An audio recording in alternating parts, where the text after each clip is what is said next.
Are we ready? Okay, here's Nancy. Hello, welcome everybody. Excuse me for reading, but I get nervous in front of people.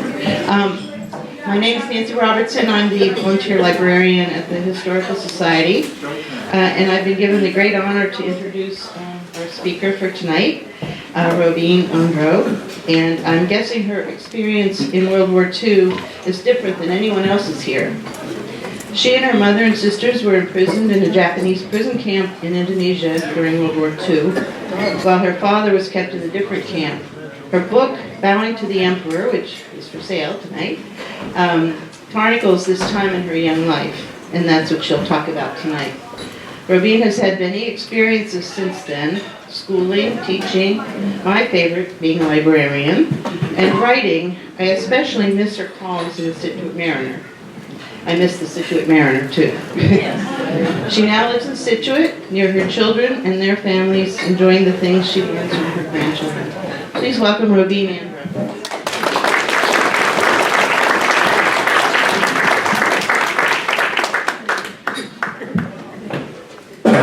Good evening. Can everybody hear me? Yes. My name, as Nancy said, thank you by the way for a nice introduction, is Robine Andro. And together with my mother, who wrote kept a diary of our experience in World War II, I produced something called Bowing to the Emperor, which is the book that is here in case you want to buy a copy later. They'll be available. So where do we start? Well, I suggest we buckle up your seat belts because I'm going to take you on a trip that's going to be far away from here, and both in time and in space. And we're going to go to, well, first of all, we'll go to see a picture of a woman, sort of emaciated, and she is pawing through the garbage. And so who's this woman? Where is she? And is she a homeless woman, or what is the story here? Well, when you tell a story, you usually cover the 5 W's. And the 5 W's are who, where, when, what, and why. And that's, most journalists will know this, but also people who write other stories, and, even fiction and so on. You want to know right away who you're talking about and what the experience is and how do you get there and so on. So I'll take you back to this. We'll go with this woman that we've seen pawing through the garbage, but we'll leave her there for the moment and give you a little bit of historical background, because after all, this is the Historical Society, right? So we need to see where we are and where we are in not only the immediate picture of the story, but also in general what's happening in the world, because the world events have affected this family called Andros. So we'll start with Romania. My father was on a job there as a construction manager and in oil refineries. And excuse me, he was a Dutchman, about 5'6", 5'7", so not very tall, good looking, and had a great deal of spirit for life in general and for traveling around the world. And he loved the idea of working in different areas of the world, and he's picked the right job for this. And he was here with his family in Romania on a job. And his wife was a Hungarian.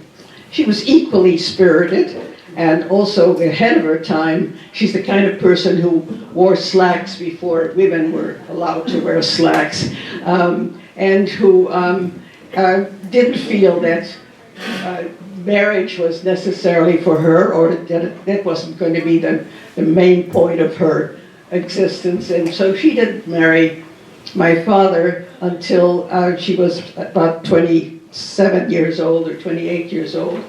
And she didn't feel the need to bow to convention. She was herself, she spoke 5 languages. And my father, by the way, spoke 4, but so she upped him 1 because she spoke Hungarian, and that's what she was. She was Hungarian. And so, and he never did learn Hungarian. But anyway, they met, and I won't go into the story because that's another story of how they met and how they, their early life together. But for just a quick joiner, it is that when she finally said yes to him, and that was 6 years after he first asked her, that he started to take her around the world, and she was already in her 30s at this point, so she said, "Oh, better start having children soon, otherwise we would be in trouble." So they had 3 children, my 2 sisters and I.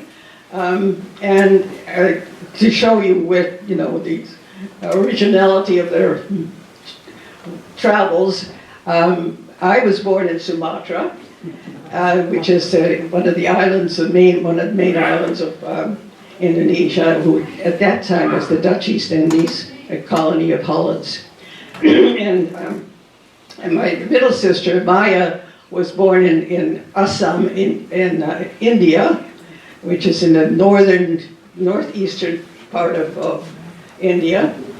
And my other sister was born in Germany. And Germany was at that time, this was 1934, was at that time beginning, Hitler was already. As a matter of fact, there's a picture of a nurse and my sister, in the hospital, and there's a picture of Hitler on the wall there. So there's there's quite a span of the different countries and where we were, and that was because he was on a job there building refineries. And when you build refineries, you build them where the oil is, and Sumatra had a lot of oil. So now we were in Romania, as I said.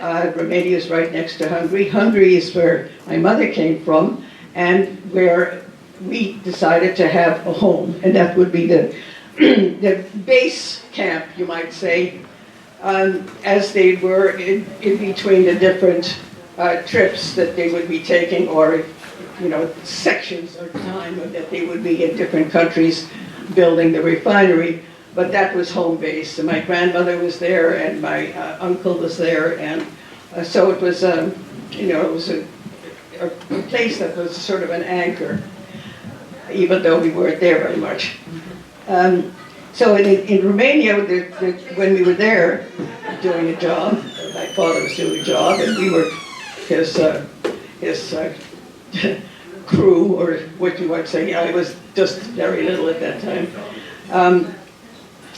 And then the war broke out.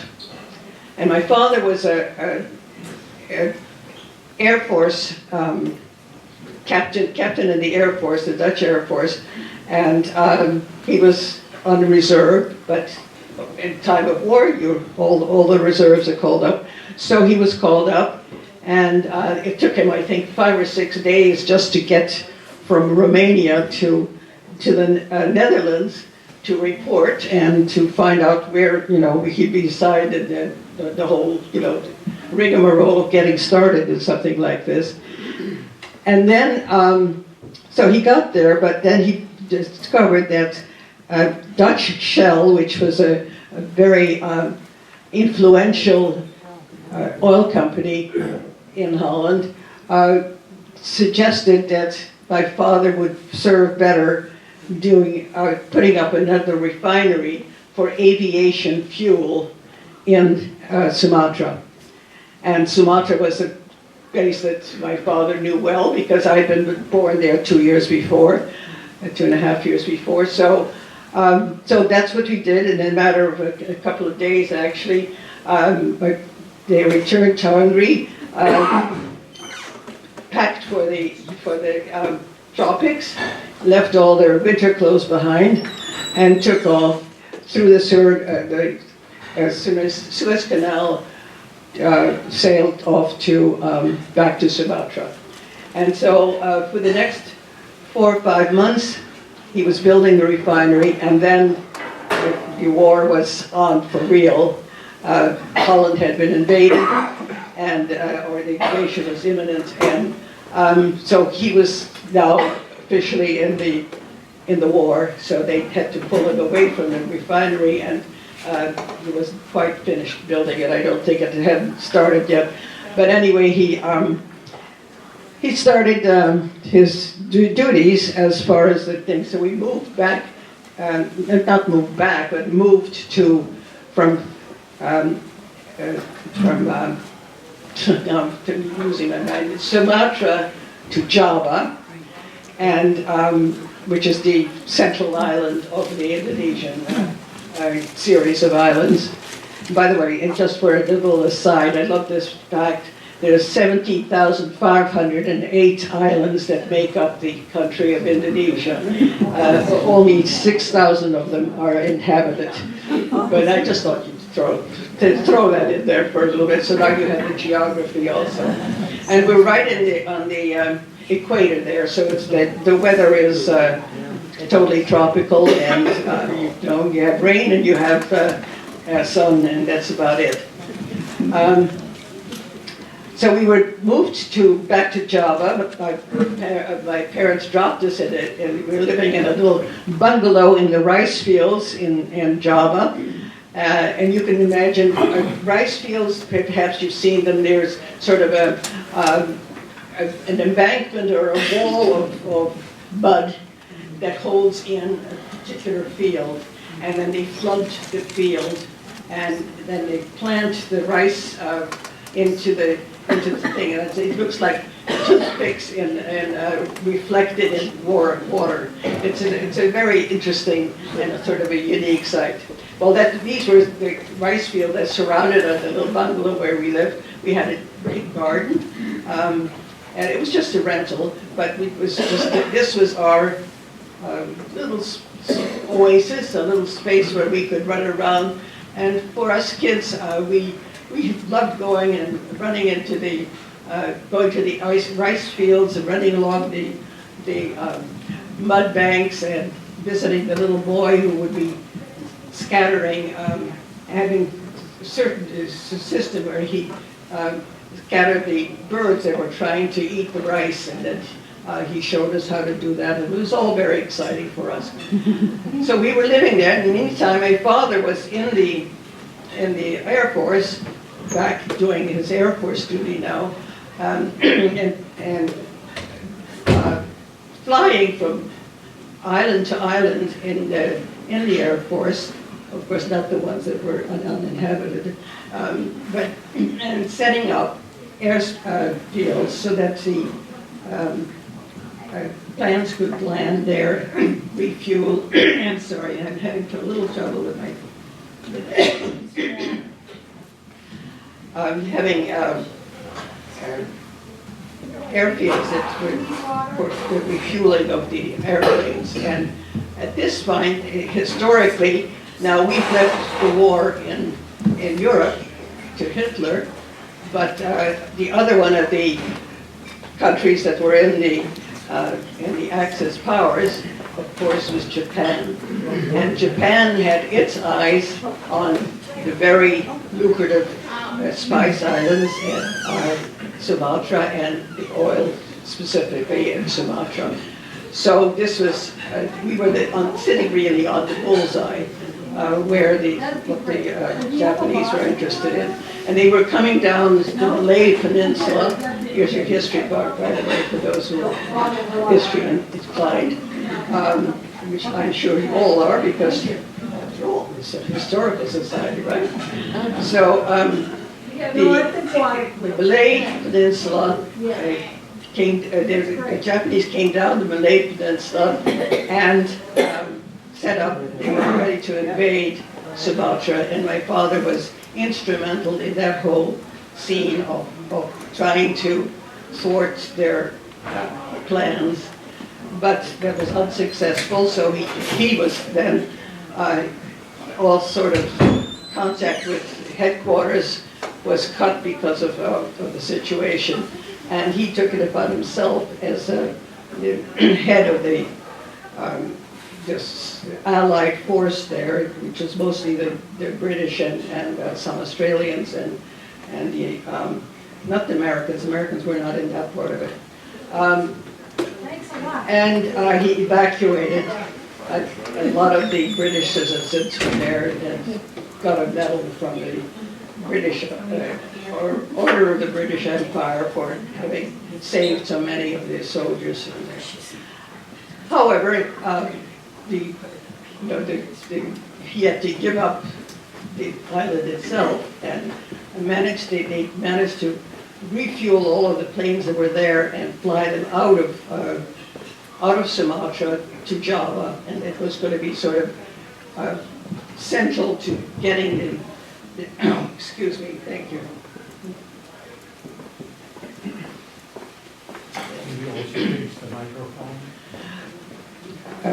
So where I was in Java now, we're in Java. And setting up some way of defending Java in the last, and hope that the Americans would come and rescue them. Because at that time also Pearl Harbor had taken place, and now the Americans were in the war. And so there was a whole push to try to save what was left of the Indonesian situation. However, that did not happen. The Americans did not come to the rescue. They were busy elsewhere. And so we were invaded. The Japanese came and they bombed a lot of the areas there around, where we were living. We were living in Bandung, which was one of the second, it's not the capital, but it was where the military was located. And so the Japanese were bombing most of the resources there of military resources, etc. And so we escaped that part of it, and there was even talk at one point of trying to escape the island. But it was a captain, I think, of a Scottish man who came to visit and sort of strategize with my father about what to do now, whether there was any way of escaping. And the Scottish man said, I have a boat, a sailboat, and I could take you. And then my mother was all for it. She was, she's very adventurous about it. Let's get on that sailboat, and it'll take 5 or 6 weeks to get to Australia. Well, my father said, no way, that's not going to work, because the Japanese at that time were already strafing individuals and individual boats. So we probably wouldn't have made it anyway. So there was no other way. Finally, the surrender took place, and all the men were rounded up, all the military men, and also some of the, a little later, some of the civilian men. And my father was taken off, and this was 1942, I guess, yes, 42. And he was taken to several different little camps in Java, trying the Japanese were trying to get organized as far as what they were going to do with everybody, I guess. And then we stopped hearing. Even the rumors were no more, and so he disappeared. And for the next 3.5 years, we didn't know whether he was alive, and he didn't know anything that we were going to be undergoing and what problems we were having. And so my mother was left with 3 children, living in this little bungalow in the rice fields with no income. And so what do? Well, you improvise. And what she did was she she dug up the lawn and put in a large garden. And in the tropics, things grow very quickly. So she had she supplied basically her food except for the protein, and I think we cut down meat so that it would be only once or twice a week maybe. And for the rest, she supplied mostly what we needed as far as food was concerned. And we were, as children, we were, in no way did we know what was going on, really. And there were some bad points and some scary things, but I don't remember them as far as of course I was young at that time, I was about 4 years old. But it still, it was we were happy, we were running around, we were climbing trees, we were going to the rice fields, we were doing, playing outside. We didn't really have many toys, it didn't matter. So. And then things started getting, this section of time was really, I could separate into 3 different sections. One was living under occupation, and that was what we were now.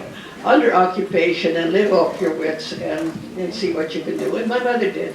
She made jams and sold them, and she taught lessons, all sorts of lessons. And she had, as I mentioned before, she spoke several languages, and so she gave a lot of language lessons.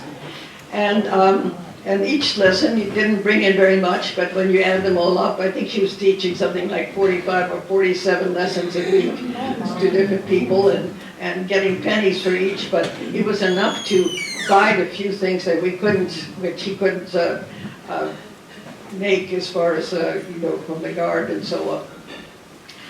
And then she also taught school. The schools were closed, all the institutions were closed, there was nothing going on anymore. The Japanese were taking away the cars, so you depended on your bicycle to get around. There was just nothing, you have to do without what civilization usually gives you, which is all the accoutrements of education and living lives. And so my mother made the best of it, and the teacher who had been teaching in the school ended up doing a lot of private teaching, and this was allowed, you were allowed to have five students in a group, and that's just all. And so the teacher, who was a friend of my mother's, said, she came to my mother and says, look, you have to take over some of the classes. I just can't do it all. There's just too many children. And my sister had been going to them. She was in second grade. And my mother said, no, but I have a Hungarian accent, and I don't know how to do the times table in Hungarian and Dutch. And, so it was all sort of awkward for her. And the teacher said, well, that's too bad. This is a war. You just have to do it. And people are coming, tomorrow at 7 o'clock in the morning, so be ready. And indeed, she took over a class and finished up that class with my sister at the second grade. And then then there was I think the vacation came, for the August vacation. And then she sort of started again in September with a new class. And the new class was going to be for first graders, because my sister Maya was now 6 years old and she was ready for some schooling. And I felt left out, I mean, wait a minute, everybody else is in the act and I can't do it. So I hung out. I hung out sometimes underneath the table where was the dining room table, and listened in. And sometimes I hung up on the veranda and I listened in there. And then I came to my mother after about 3 months. After school had started. And I said, Mommy, I can read. And she said, oh, that's nice, the kind of thing that you do with little kids, pat them on their heads and say. And she said, okay, well, here, start reading. And so I did. And it was the start of, the first grade readers, which are very simple, of course. And I read it, and my mother said, oh, well, she's probably learned it just by hearing it often enough from the other kids. And she said, okay, here, in the middle of the book. So I read in the middle of the book. And then she had to read me to the back of the book. Read me back of the book. Oh, she said, you really can read. So she gave me a little piece of chocolate. And I would have preferred, you know, a bigger piece of chocolate. But anyway, it was still appreciated. And so, so I guess that was the start of really my whole career, because I was in a hurry to read, but I was, you know, in my career I've been an editor for many, many years and a writer, and I worked as a librarian also. So it's all been book oriented, so I guess I got a head start myself. So this is the first section of our time. The second section was, we were called up after a year and a quarter about living under occupation, which was the noose was tightening. And first, for a while, because my mother was Hungarian, we were kept out of the war, being put in a prison camp. Because Hungary was technically on the same side of the war as Germany was, so that meant it was, you know, blah, blah, blah. Anyway, they finagled it for a while. But then, as I said, the noose tightened, and they decided, oh, it was time for all of the prisoners to be, all of the Dutch citizens to be imprisoned. And so we were forced to go into the first prison camp. It was in Karias, it was in the outskirts of Bandung, and it was still doable. We came in, we had a room 9 by 12 for the 4 of us. And it was, we brought some beds. At that time, it was not these big beds, and the mattresses were not, you know, all the fancy mattresses we have nowadays, but more like a mat, like a mat that you would have for gymnastics, for instance, or something, you know, fairly narrow, filled with kapok mattresses. But then we brought our mattresses and our beds in, and it fit in this room. And you know, my mother brought a whole bunch of food in big baskets and charcoal and a brazier and all of these things. And she figured there was enough. She brought enough food for you know, dried food, rice and so on, for 6 months, and that was the estimate of how long the war would be, and then it would be free. Well, this was, as I said, 1943 at this point. So, so then we were there, and for the next year and a half, things got tighter and tighter, but we were still being fed. We were still doing some of the things, for instance, Tenko, which was a roll call and bowing.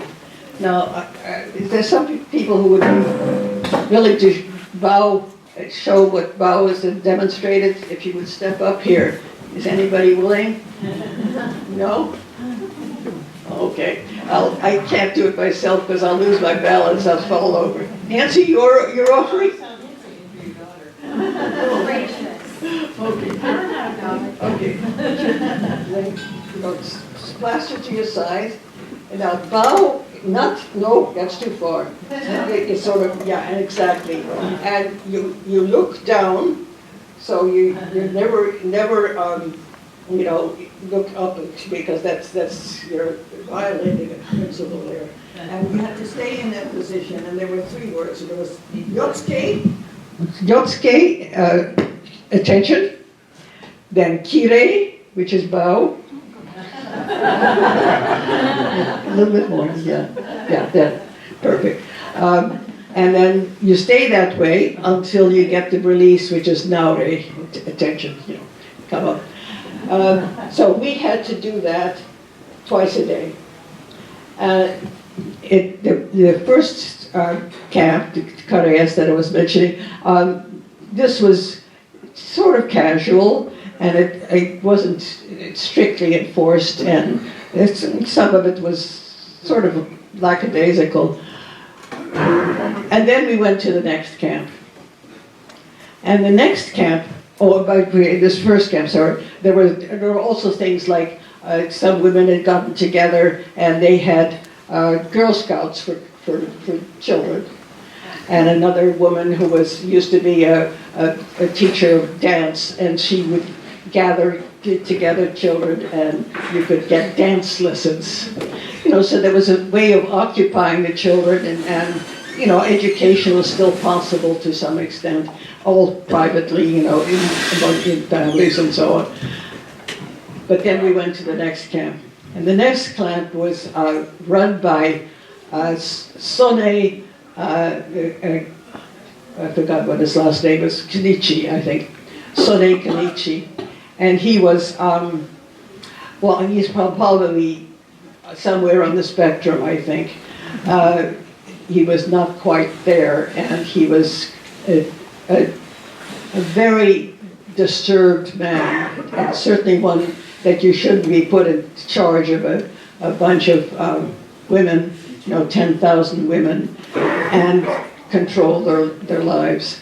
And he would, when there was a full moon, you had to be very careful to stay out of his way because it would be a very dangerous situation.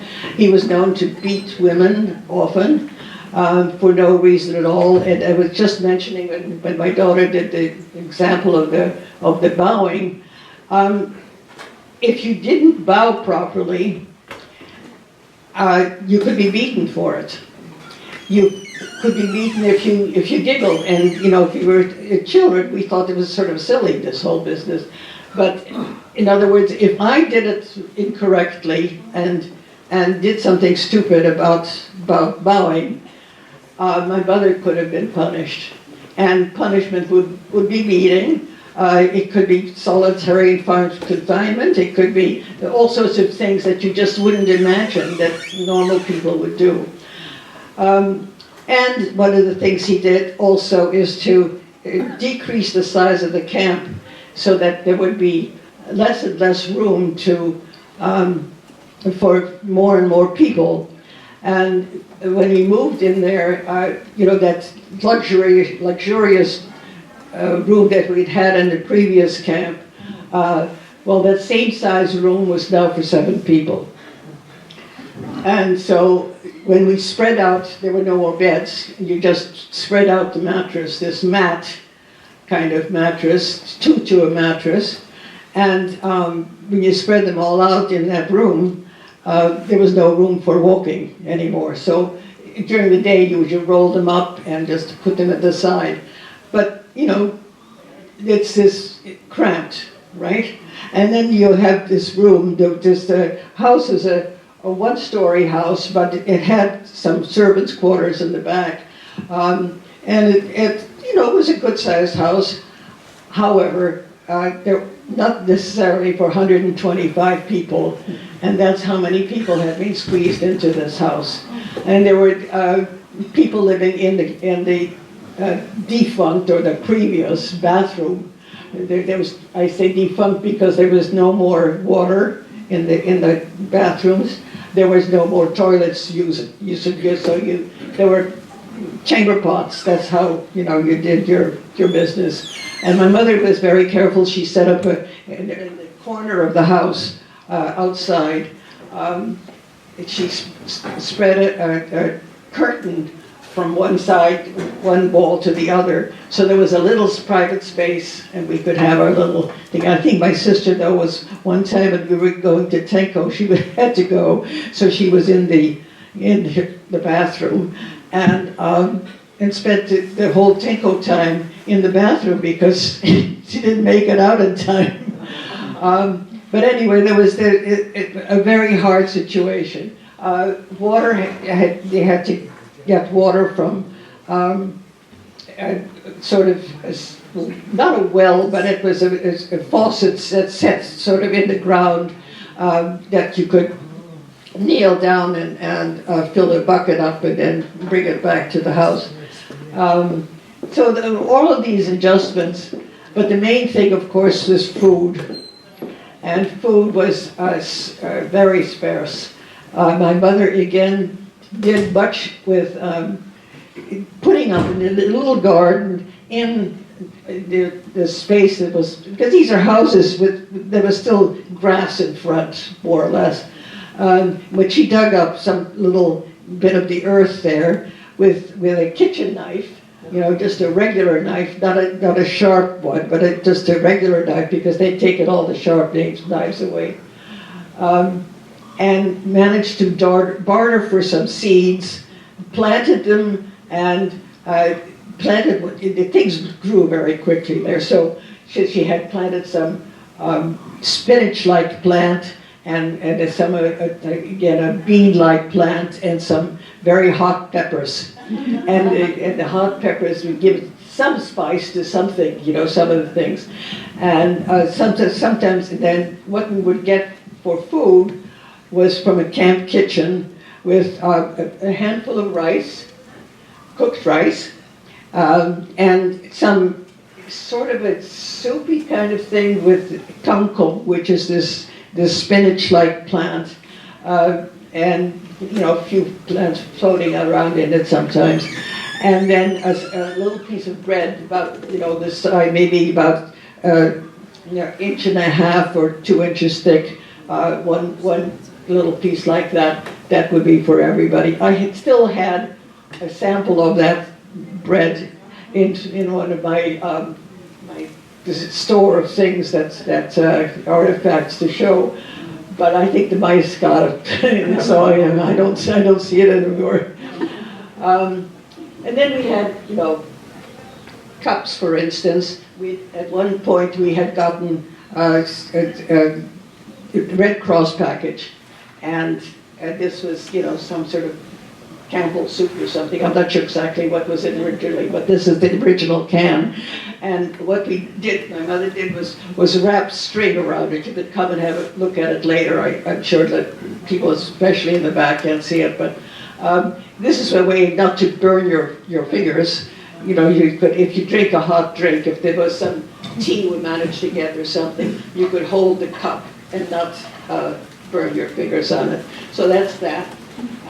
And then there were, this is some of the toys that we had, little yarn dolls, and these are two that survived. Again, you can have a look at them later. And these were we had no toys to speak of, but we had, in the beginning, we still had some matches, and so we used the kitchen box of matches. I don't know if you've ever seen how large they are. Well, those, we could, all sorts of furniture. So some of them were chairs, and some of them were tables, and some of them were, beds, and so on. So it was all kind of imaginative play, and you did with what you could, and you used pebbles, or you used grass, you used whatever it was. And we just made up our own stories that way. And then, okay, here is, this is from later. This is an example of clothing. There was no clothing. We were, children went barefoot because you grew, after a couple of months you needed new shoes. Well, there were no shoes, so you went barefoot. And I was, everybody got very tough feet from that. And there was no many clothes. But this was, again, earlier on, there was still some way of getting some material. And this was a curtain material that my mother took and then added a strip of the blue you see here. And that, if you got taller and you needed more dressing, then you could put another strip on it, and it would still fit. So these were ways of making do with what there was. And then in this camp also, there was, you could knit for the Japanese. They needed socks. And my mother said, I would prefer to knit for the devil than for the Japanese. Until she learned that you could get 10 candies, 10 sweets for each pair of socks. And they were easy socks to knit because they didn't didn't have any heel, so they were straight knitting. And my mother said, okay, it was for 10 candies, which we made presents for us for birthdays or anything. This was worth doing. So she knit for the Japanese, which were. So here's an example of that. So this is again how we improvised and how we got along. Oh, and one other thing was also cooking. Well, we weren't allowed to cook. And, there was no way of cooking. We didn't have any fuel. We didn't have any matches. We didn't have any cooking utensils. You didn't have anything. So you make do. And my mother had still an old Crisco can. I don't know if you remember them. They're quite large. I don't know how much Crisco there was in it, but they're like a little brazier you could make out of it. Well, that's what my mother did. She made a brazier out of it. She punched holes in the top, turned it upside down, the top upside down, so that it formed a sort of a cradle, and then sent her crew, which the three of us, my sisters and I, off to get charcoal. And charcoal is where when the kitchen was finished cooking the rice in the big pots for the camp, they would throw the ashes and whatever of the wood that was left over out in the back, and then they would throw water on it. And it was our job to go and after this thing and see if we could find any little nuggets of charcoal that were left over that we could use for fuel. And sometimes we even burned our toes or our fingers because you start searching through the ashes to try to find these little bits of fuel. And then we would bring it back to our room, and the next day my mother would dry it outside to make sure that get all the moisture out of it. And so that was our fuel.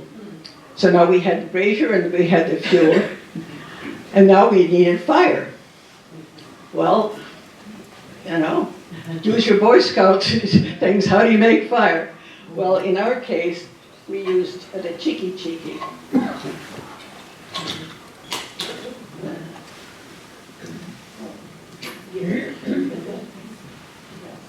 Over there.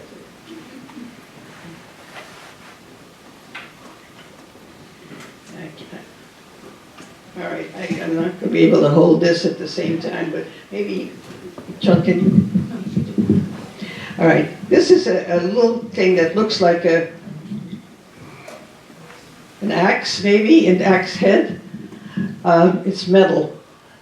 And in the handle of it here was a place that you could put some of this other stuff that is a gum from a tree, a center of a tree. Oh, that works better. And here's your flintstone. And then you put the little bit of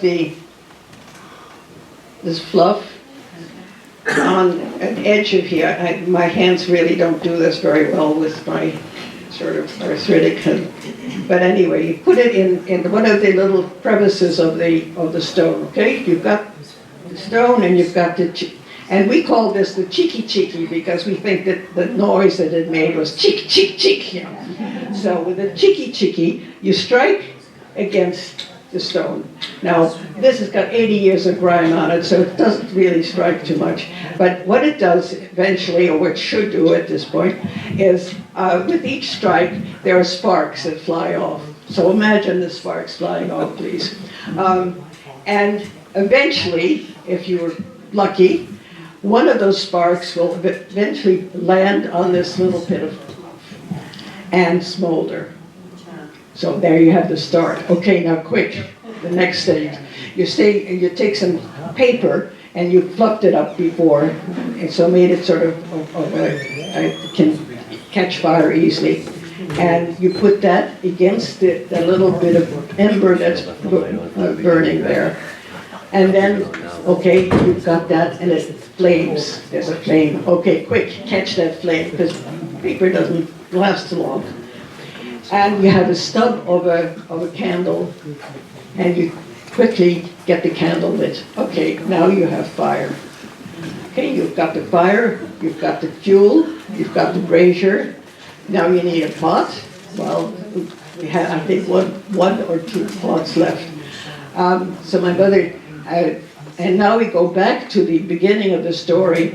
Do you remember the woman who was pawing through the garbage? Well, that pawing through the garbage was my mother, who had rescued every day after I'll get this. Every day after the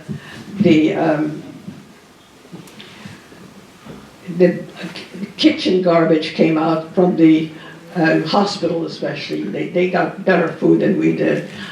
So and the hospital was really just as one of the special houses. There were some people with medical training who were there, and they didn't really have any medicines. They couldn't do much with them, but they had at least some better food. And the garbage from that would be taken out, and it was left in a wheelbarrow sort of contraption with wire netting around it, chicken wire, and a wheelbarrow. Imagine two wheels and like you could push or pull, and it was always placed after the kitchen was finished with it, right to the gate where the fence, which was a fence made of barbed wire and bamboo fencing that enclosed the space of the camp.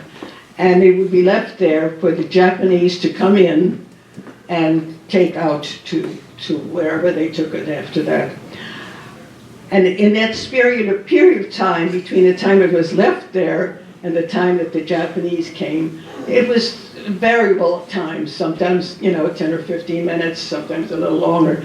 And there would be women, like my mother, who went there and to see whether they could salvage anything from that garbage heap that they might make for food. And they did.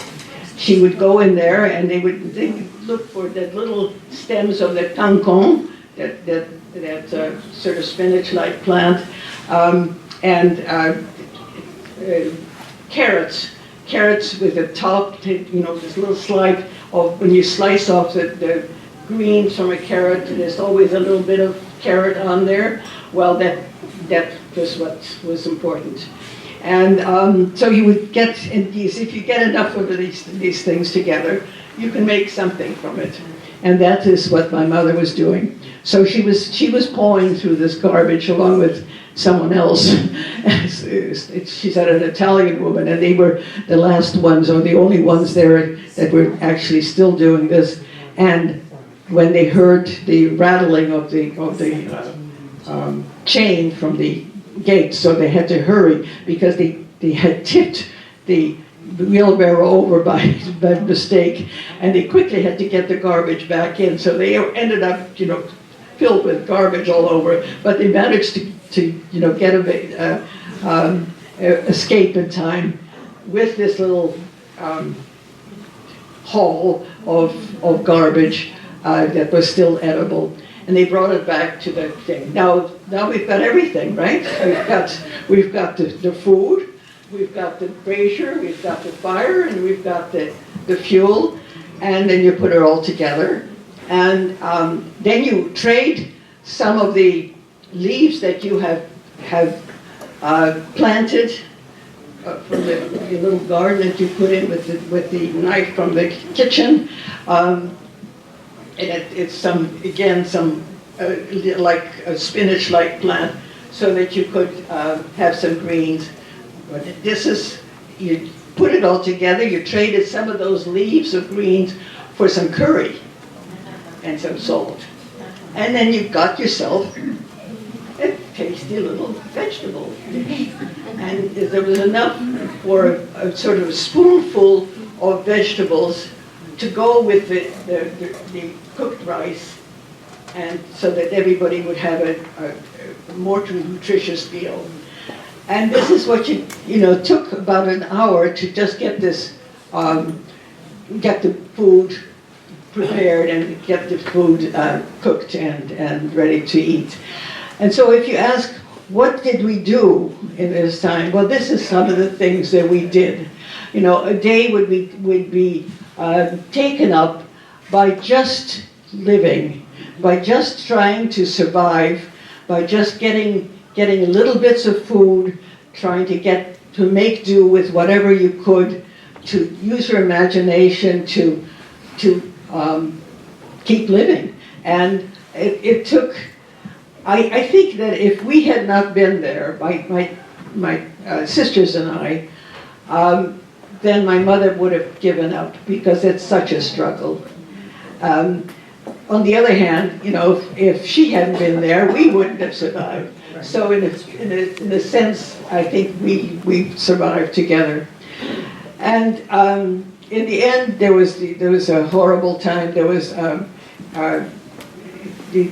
Tenko, not Tenko, the Sone Kenichi, the camp commander, was having a bad time, and he decided that somebody had not bowed properly to him, or something had happened of that nature, and he decided that everybody would be punished.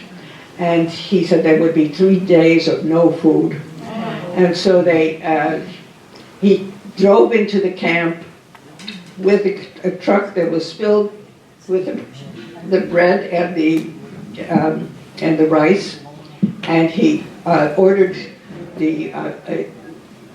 a gang of young women who were sort of the working gang in the thing, to open up trenches, and he dumped the bread and the rice in the trench and covered it up.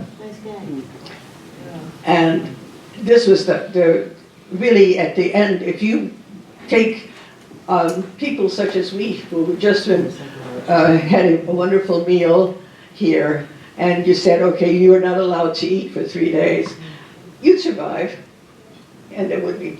But if you do that to people who are completely emaciated and haven't, are starving, who are really eating their own bodies at that point, then you could kill them, and many did die.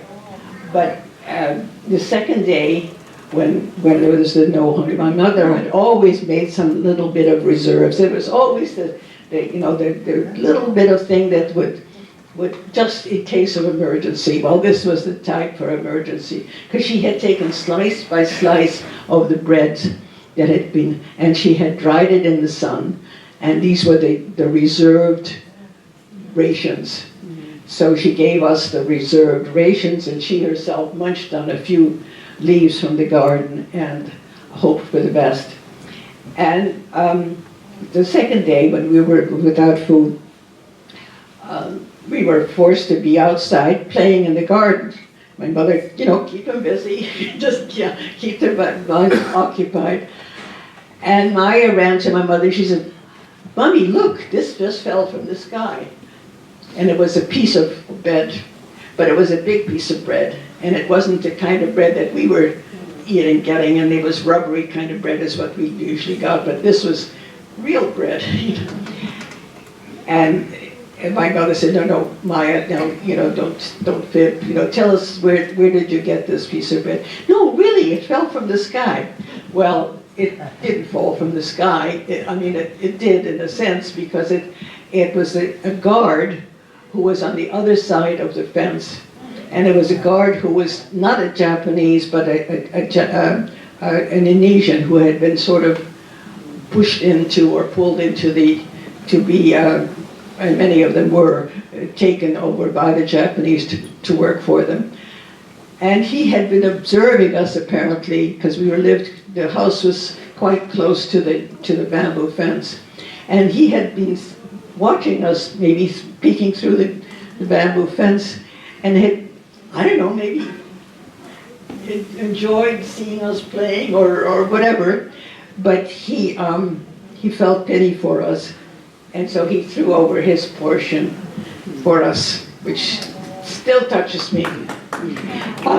But anyway, so this was the situation at the very end. Even the Sone Kenichi's own people, his own soldiers, who were down the rank, they had gotten beaten too, because he beat everybody up, including the women who were the heads of each of the street leaders who organized the tenkos and so on. They were also beaten, and the women had their heads shaved. Anybody who was in part of some bartering that had been going on with the outside forces also were punished that way. And finally, that was, I guess, enough even for the Japanese, and they fired him, and he was removed. But this was right at the end, so we didn't even profit that much from it. But I remember getting, at the very end also, some food that I couldn't stomach, and that was close starch. And I don't know, most of us don't even use starch anymore, but at that time there was still such a thing as close starch.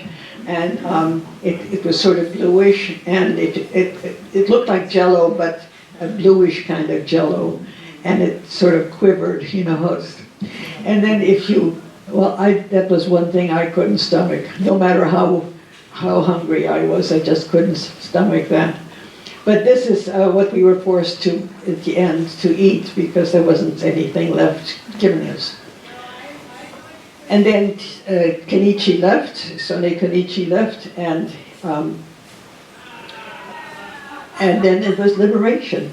And it came not with a big bang, as that poem goes, but with a whimper, sort of. I mean, we didn't even hear about it until somebody had mentions it then, and the Japanese suddenly became much nicer, and we didn't have to go to Tenko anymore, and you know, all these changes were taking place, but we hadn't even been informed of it, so it wasn't this glorious 4th of July kind of thing. But it was wonderful, and suddenly, the British came. It wasn't Americans, the British were the ones who were involved in that part of the world. And so the British took over, and there's a picture which I ran across quite by accident when I was trying to do the research for the book. I went to the archives, or not went to, but I contacted the Dutch archives, because this was a Dutch colony, so they had a lot of the information. For pictures to see whether I could use them for my book. And I saw the pictures, and I realized that I'm in them. But I'm hardly visible, because I'm in the shadow of one of the pictures. But I recognize half of my sister's face, because she's in the background, and as I say, my own. And that was like, oh, I was there. You know?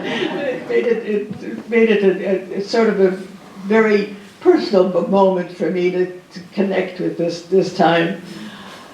And then we were liberated, but then it was time to try to get in touch with all our people. You know, where were our husbands, our fathers, and they to try to get in touch with us. And my father had no clue that we were in a camp at all, or what kind of camp it was.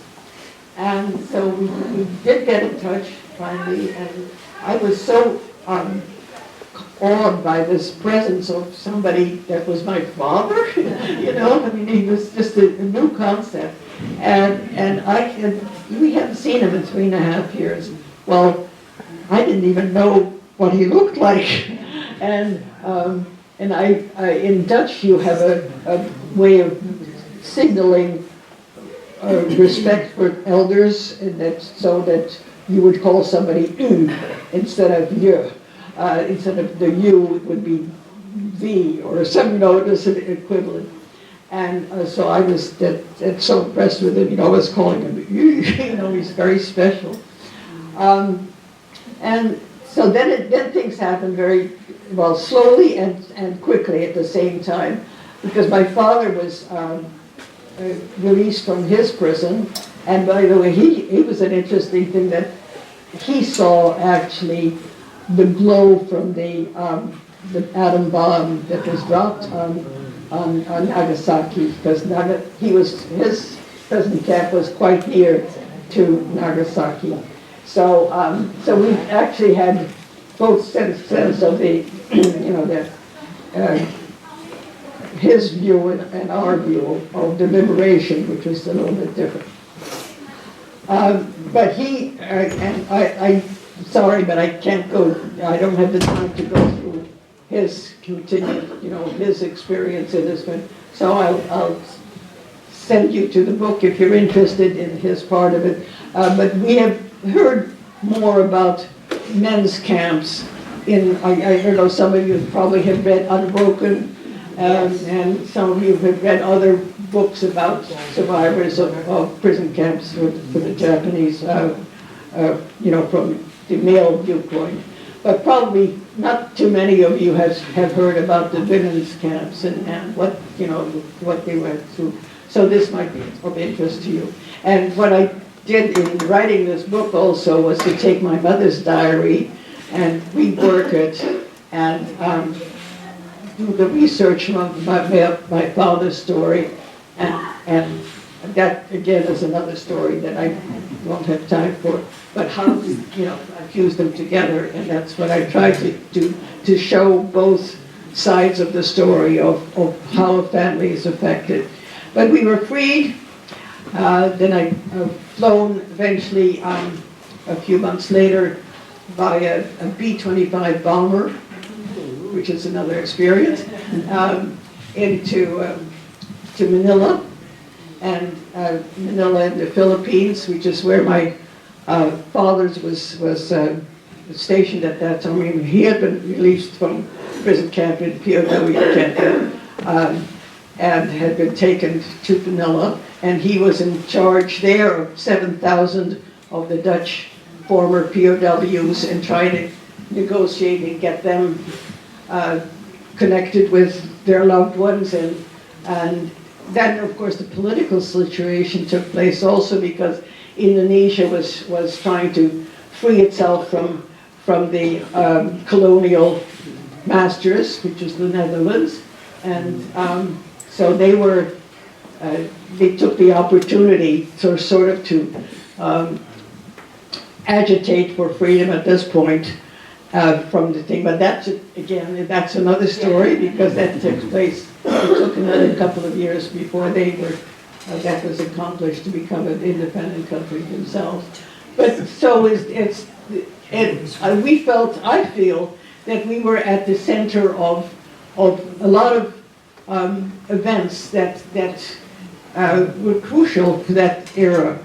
And so I think that it was an interesting way of seeing how your own personal experience meshes with world history. So we ended up, as I say, in Manila, and then my father was not ready to be, or he was not ready, but he might have been ready, but the country, the Netherlands, was not ready to release him from service yet.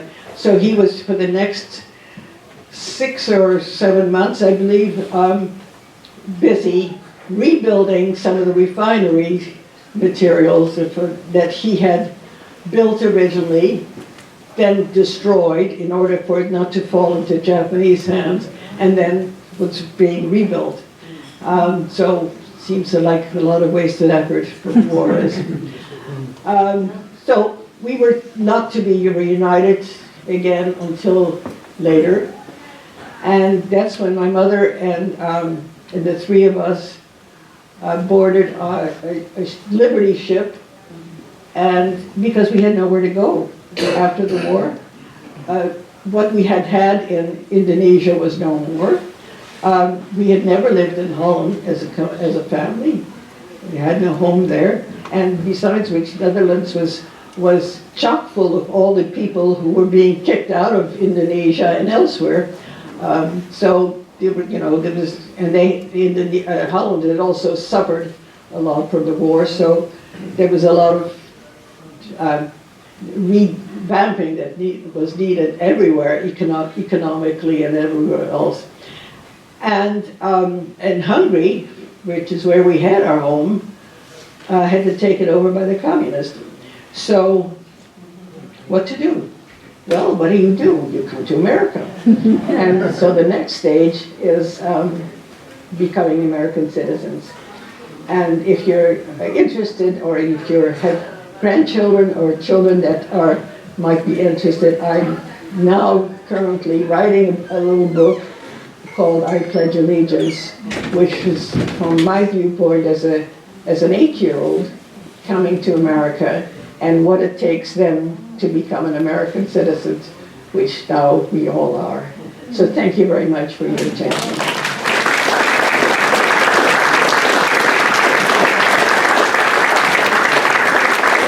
If you're interested, we have a limited amount of books here, and if you don't want to now, you can also buy them on Amazon.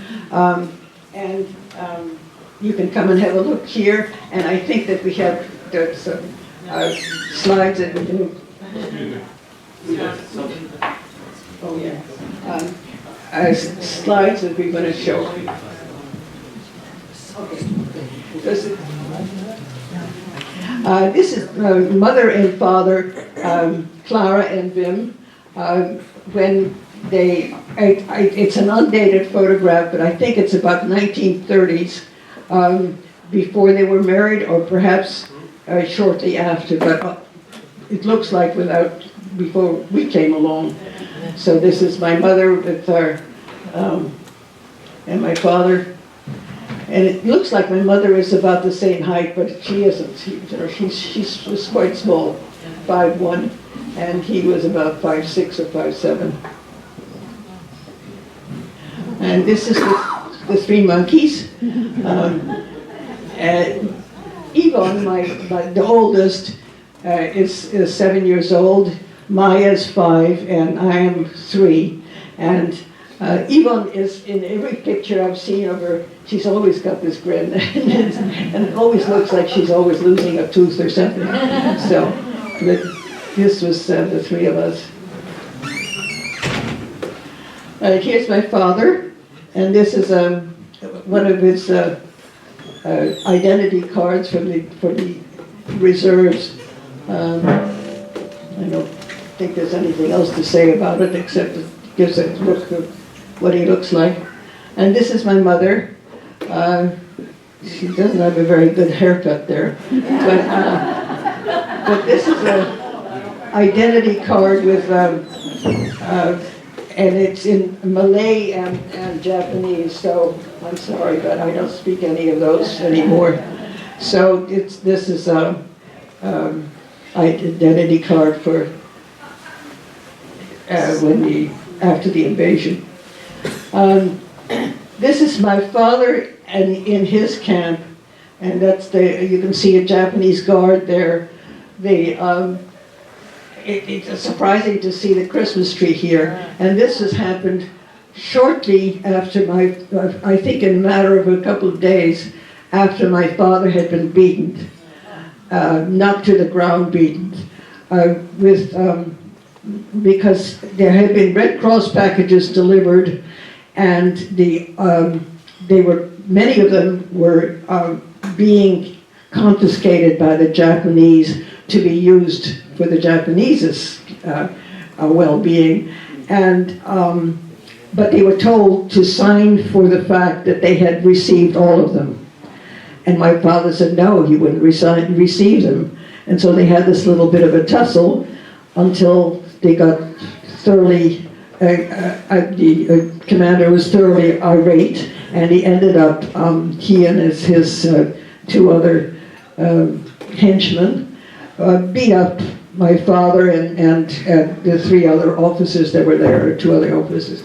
So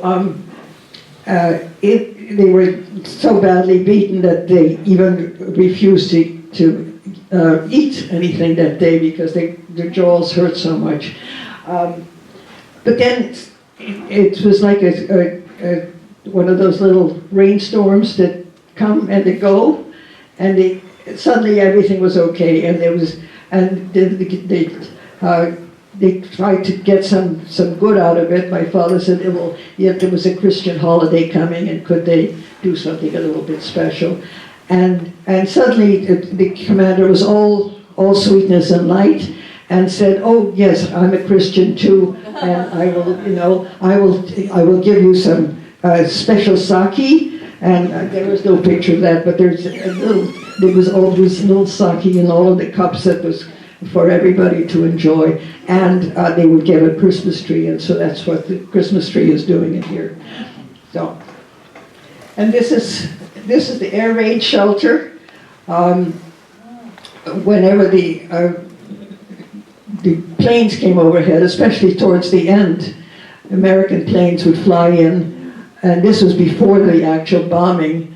The air raid was half of the camp would be probably in the mines, working in the coal mines, which is what they were. This whole town of Futezi was, and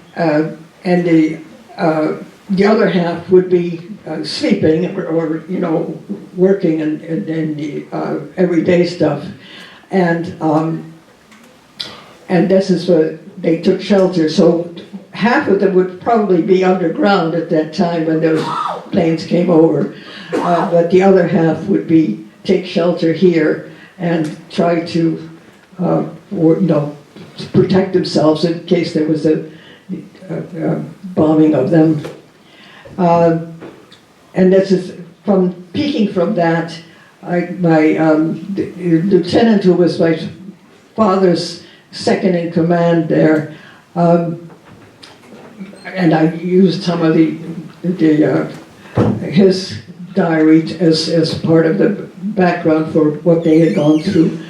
Said they were peeking out from this shelter, and they could see the very high flying bombers going overhead, the American bombers going in order to strafe Tokyo. So that was also an interesting, side that I learned about later.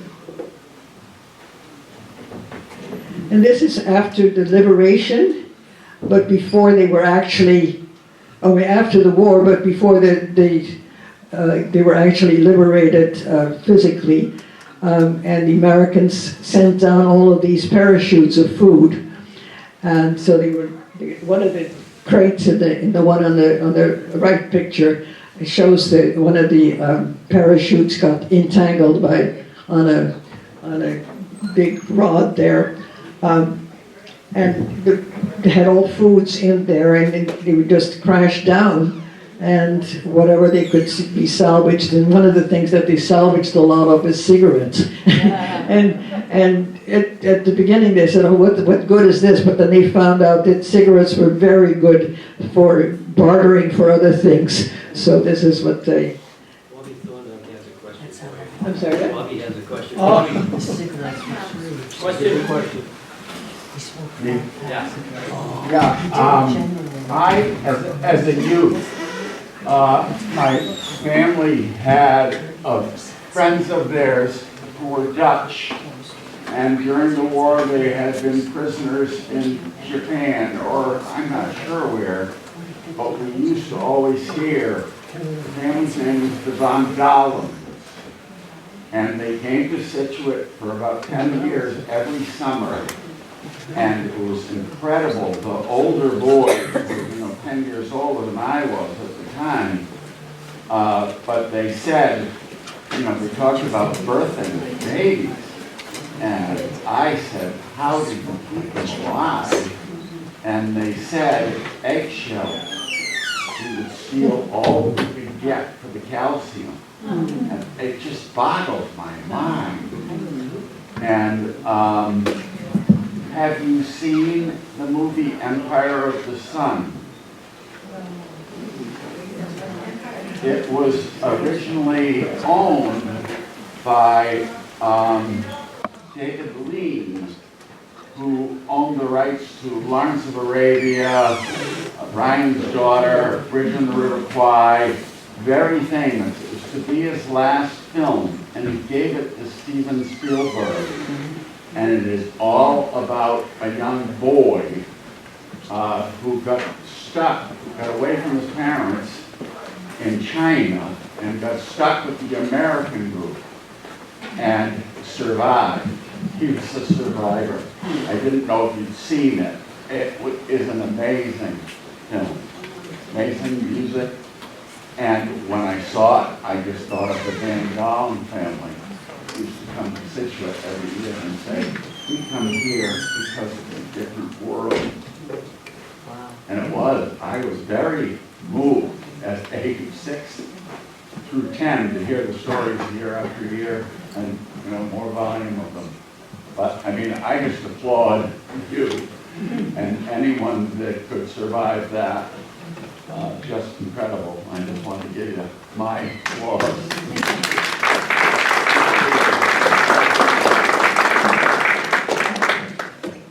Thank you.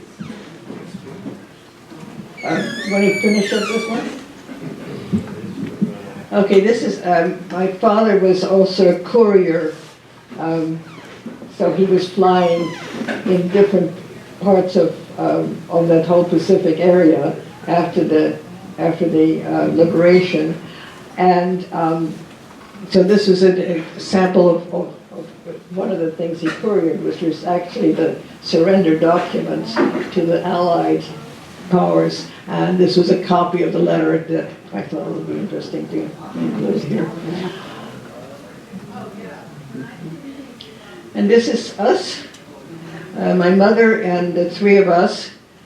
I don't know if you can see, I don't know whether you could see the actual picture, but anyway, it's a visitor's visa to America. It gives us permission to be in America for 6 months. And after that, we're going to see, because we didn't know at that time what the situation was in Hungary, whether we were going to go back to Hungary or not, or whether, what the situation was there.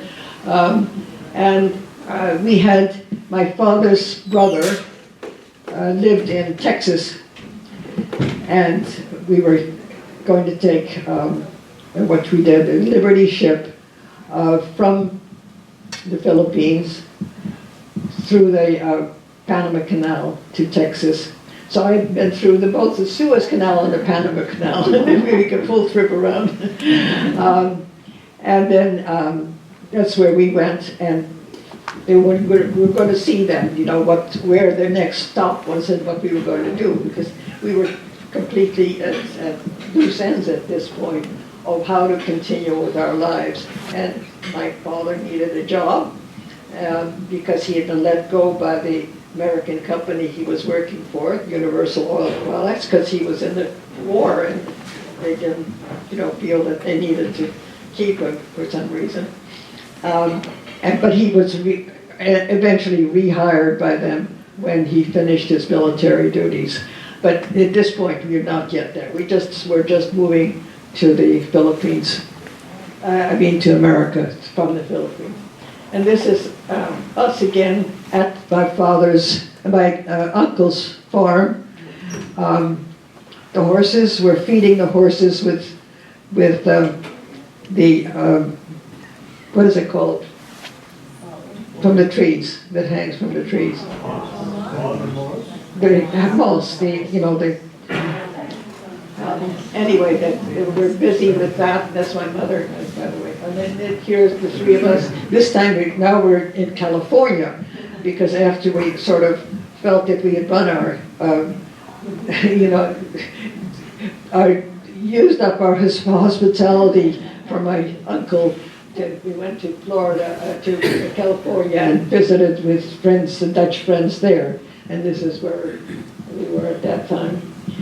And then this is an example of my father being one of the ones that he's the one on the left there, in the center, getting the Medal of Honor for his work in freeing the British prisoners from, the British soldiers from Sumatra when the Japanese invaded.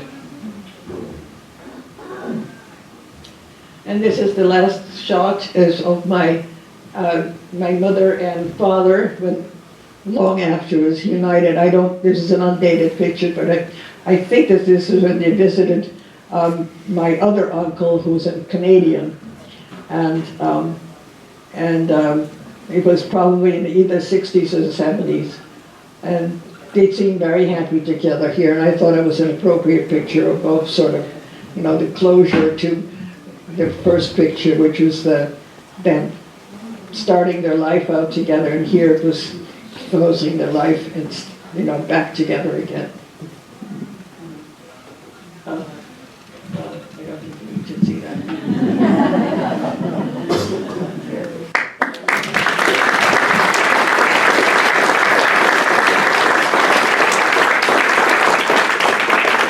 don't know if you have any questions. Does anyone have any questions? Well, Yes. I just think, let everybody know that Gene put the PowerPoint together. Yes, we always depend on Gene. Gene Dees is called for short. Did a great job, so thank you very much.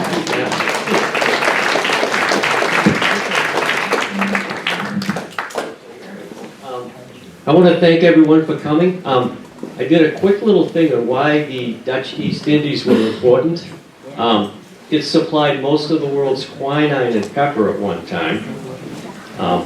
1/3 of the world's rubber, 1/4 coconuts, 1/3 of the world's tea, coffee, sugar, and oil. So, it was pretty important for the Japanese to take it, among other things. But I think that was a fantastic talk. I really did, and I did read the book. And if anyone hasn't, you really should read it. And go to our website, because on our website we have our upcoming events. We're going to start our full moon tours again.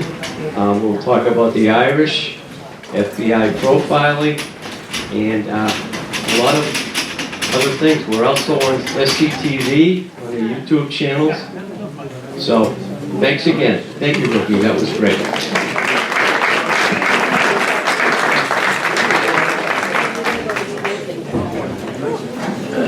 Not very.